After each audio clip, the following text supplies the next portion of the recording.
दोस्तों ऐसा कहा जाए तो गलत नहीं होगा कि पृथ्वी के दक्षिणी ध्रुव में स्थित अंटार्कटिका दुनिया का सबसे ठंडा, सबसे दूर और सबसे वीरान महाद्वीप है। लेकिन दोस्तों इन सभी मुश्किलों के बाद भी यहाँ पिछले कई सदियों से इंसान रहते हैं। जी हाँ गाइस, लेकिन आप लोगों के मन में ये सवाल जरूर आया होगा कि आखिर लोग यहाँ रहते कैसे हैं। तो चलिए जानते हैं, लेकिन आप लोग वीडियो के अंत तक बने रहिएगा।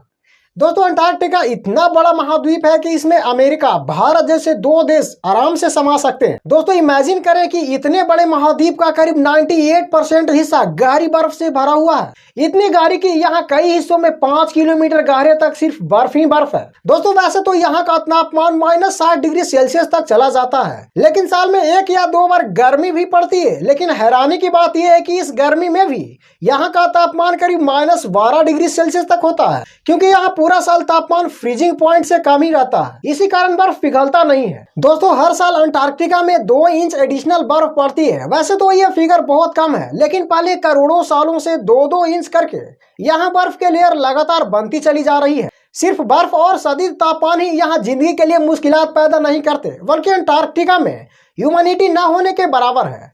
दोस्तों हमारे पास हवा में 40% से लेकर 80% जलवाष्प होते हैं, जो इंसानी हेल्थ के साथ साथ इकोसिस्टम के लिए भी बहुत फायदेमंद होते हैं। लेकिन अंटार्कटिका में ह्यूमैनिटी लेवल सिर्फ 0.03% ही है। यही वजह है कि अंटार्कटिका में स्किन रोग और बॉडी का डिहाइड्रेट होना बहुत कॉमन है। इसके साथ साथ दक्षिणी ध्रुव समुद्र सतह से 9800 फीट की एलिगेशन पर है। दोस्तों कुल मिलाकर बात यह है कि अंटार्कटिका इंसान तो दूर की बात है, बल्कि किसी जानवर के लिए भी बनाया नहीं गया है। लेकिन दोस्तों फिर भी इंसान यहाँ मौजूद है। इसकी सिर्फ एक ही वजह है और वो है रिसर्च। जिस तरह स्पेस भी इंसानों के लिए नहीं बनाया गया, लेकिन फिर भी वहाँ ISS में यानी इंटरनेशनल स्पेस स्टेशन इंसान रिसर्च करने के लिए रहते हैं। वैसे ही अंटार्कटिका में भी साइंटिस्ट को रिसर्च के लिए भेजा जाता है। दोस्तों आपको बता दें कि ये है यहाँ का एमेंसन स्कॉट साउथ पोल स्टेशन। ये एक अमेरिकन बेस है जहाँ पर गर्मियों में करीब 150 और सर्दियों में कुल 45 वैज्ञानिक और स्टाफ रहते हैं। दोस्तों यहाँ तक इन्हें पहुँचने का मात्र एक ही जरिया है और वो है एरोप्लेन। दोस्तों अंटार्कटिका में बोट या रनवे मौजूद नहीं है और न ही गहरी बर्फ की वजह से बनाया जा सकता है। यहाँ रनवे कंक्रीट या तारकोल से नहीं, बल्कि ऐसे चीज से बनाए जाते हैं जो यहाँ सबसे ज्यादा पाए जाते हैं, और वो है बर्फ। जी हाँ गाइस, बर्फ पर रोलर चलाकर इसे कठोर किया जाता है, जिस पर जहाज लैंड कर सकते हैं। दोस्तों अंटार्कटिका में लैंड करने के लिए भी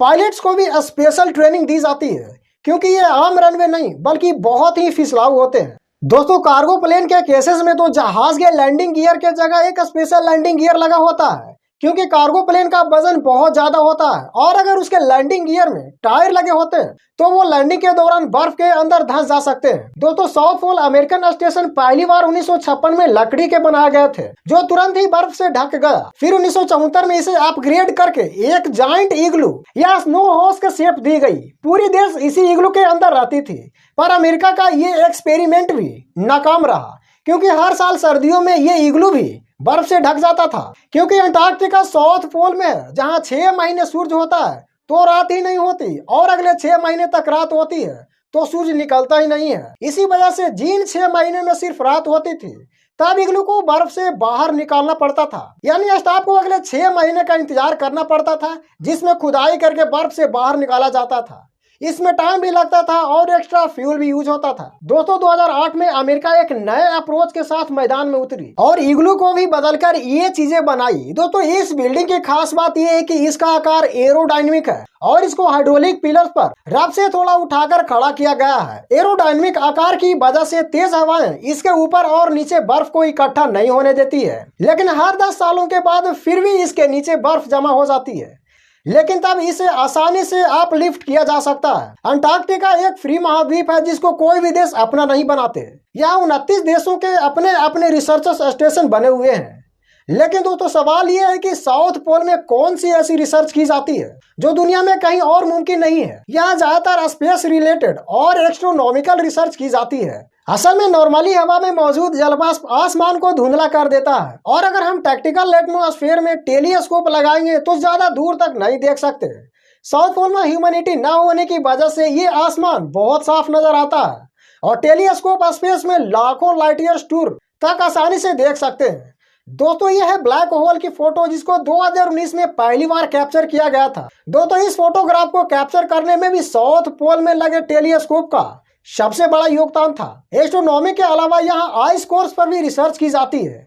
दोस्तों लाखों करोड़ों साल पहले पृथ्वी पर जलवायु कैसा था, तब के हवा में कौन से पार्टिकल और गैसेस थी, ये सारे राज अंटार्कटिका के नीचे छुपे हैं। इन आइस कोर्स को निकालकर रिसर्च की जाती है और ये पता लगाया जाता है कि किस दौर में क्या हुआ था। दोस्तों साउथ पोल में मौसम के कंडीशन के वजह से यहाँ कम से कम रिसर्चर्स को भेजा जाता है। रिसर्चर्स सिर्फ उपकरणों को देखभाल करते हैं और सीधा डेटा उनको यहाँ से बाहर अपनी अपनी कंट्री में भेज देते हैं। दोस्तों जैसे यहाँ आने का एक जरिया है, वैसे ही यहाँ से निकलने का भी सिर्फ एक ही जरिया है। साउथ पोल में सिर्फ 3 महीने का पीरियड होता है जिसमें एयरक्राफ्ट आ या जा सकते हैं, बाकी पूरा साल यहाँ से निकलना लगभग नामुमकिन है। दोस्तों आपकी जानकारी के लिए बता दें कि इमरजेंसी के सुरक्षा में डॉक्टर भी मौजूद होते हैं, लेकिन सीरियस केसेस में वीडियो लिंक के जरिए अमेरिका में बैठे डॉक्टर्स का पैनल भी मौजूद होता है। लेकिन ये वीडियो लिंक इंटरनेट पर ही काम करता है और यह इंटरनेट भी एक बहुत बड़ा चैलेंज है। बाकी पूरी दुनिया में इंटरनेट रिमोट लोकेशन पर सैटेलाइट के जरिए चल सकता है। कॉमर्शियली सैटेलाइट पृथ्वी के उन हिस्सों को कवर करती है जहां ज्यादा आबादी होती है। यह इंटरनेट को यूज करने के लिए भी स्पेसिफिक टाइम का इंतजार करना होता है। जब सैटेलाइट साउथ पोल के करीब से गुजरेगी सिर्फ तभी सिग्नल रिसीव होंगे। पूरे 24 घंटा में सिर्फ 3 घंटे 50 मिनट के लिए ही इंटरनेट चलता है और इसी टाइम में महत्वपूर्ण डेटा ट्रांसफर किए जाते हैं और रिसर्चर्स अपने परिवार से जुड़ पाते हैं। दोस्तों विंटर सीजन में साउथ पोल स्टेशन पर सिर्फ 45 लोग ही रहते हैं और बड़ी एहतियात से जांच पड़ताल करके मिशन के लिए वैज्ञानिकों को सिलेक्ट किया जाता है। तो गाइस अगर वीडियो पसंद आया हो तो वीडियो को लाइक एंड चैनल को सब्सक्राइब जरूर करें। मिलेंगे इसी तरह के नेक्स्ट वीडियो में। जय हिंद।